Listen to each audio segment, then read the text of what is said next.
NCAP o No Contact Apprehension Policy ay simula na ngayon Lunes, May 26, 2025. Babalik na ang pagpapatupad ng No Contact Apprehension Policy or NCAP sa Metro Manila sa Lunes.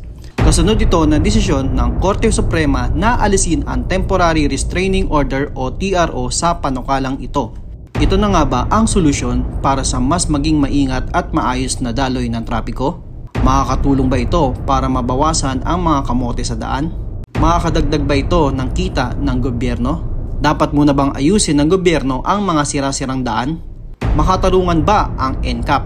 Kaya sa mga kapwa rider natin dyan, pairalin ang disiplina sa daan sa lahat ng oras at pagkakataon. Maging maingat sa pagmamaneho at sumunod sa batas trapiko upang maiwasan ang anumang paglabag at multa.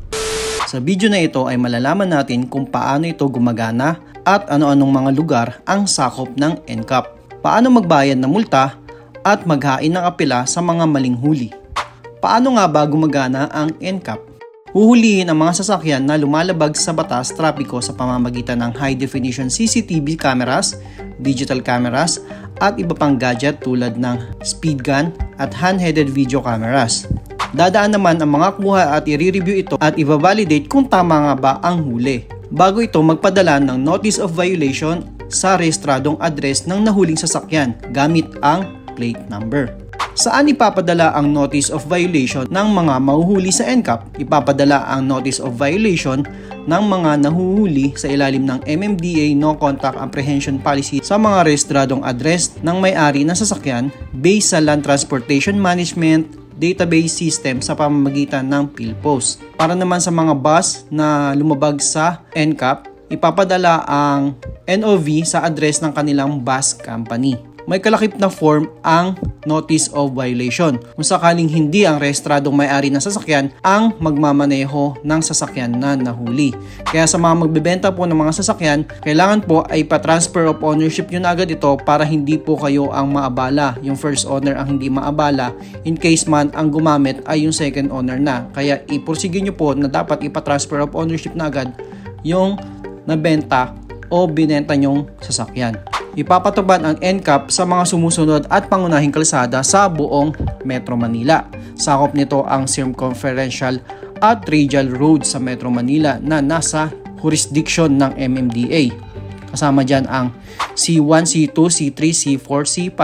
Ang C1 ay ang Recto, ang C2 ay Mendoza, President Quirino Avenue, ang C3 naman ay ang Araneta Avenue, C4 ay ang EDSA, C5 ay yung CP Garcia Katipunan Avenue, Tandang Sora. At kasama dyan ang R1 hanggang R10.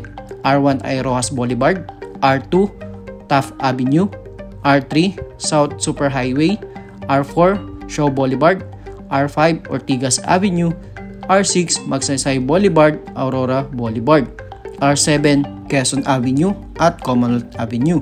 Ang R8 ay ang Andres Bonifacio, R9 naman ay ang Rizal Avenue. Tapos ang R10 ay ang Delpan, Marcos Highway at MacArthur Highway. Paano naman ang pag-contest o pag-apela sa MMDA NCAP? Maaaring i-apela ang Notice of Violation sa online filing platform ng MMDA Traffic Adjudication Division. I-scan lang ang QR code o i-click ang link at fill-upan lang ang form na ito. Ang platform na ito ay nagbibigay daan sa mga nagmamaneho na magsumite ng kanilang mga apela nang hindi na kailangan pumunta sa opisina ng MMDA. For example, meron kayong gagawin, may trabaho kayo at gusto nyo i-apela, pwede na po online. Maaari ring magsumite ng apela sa MMDA TAD sa MMDA Head Office, Julia Vargas Avenue, corner Molave Street, Barangay Ugong, Pasig City, mula 7 AM hanggang 4 PM, Lunes hanggang Biyernes. Ito po sa mga hindi technical at hindi masyadong familiar sa mga website, pwede rin po kayong pumunta sa kanilang head office. So paano naman pagbabayaran ang multa? Kung sa tingin mo tama ang huli sa'yo at kailangan mong bayaran, ay maaaring bayaran ang multa sa NCAP online sa pamamagitan ng Land Bank link. Ito po ang BIS portal sa link na ito. Ito po siya. Dito sa Land Bank ay kiklik mo lang yung Pay Now. Ito po, hanapin ang buong pangalan ng MDA o Metropolitan Manila Development Authority. Tapos click Continue. Please select a transaction you wish to pay. anti-littering violation, clearance fee, seminar fee, traffic violation po ang piliin. Continue. Tapos pilapan lang po to, tapos continue po hanggang sa mabayaran nyo na.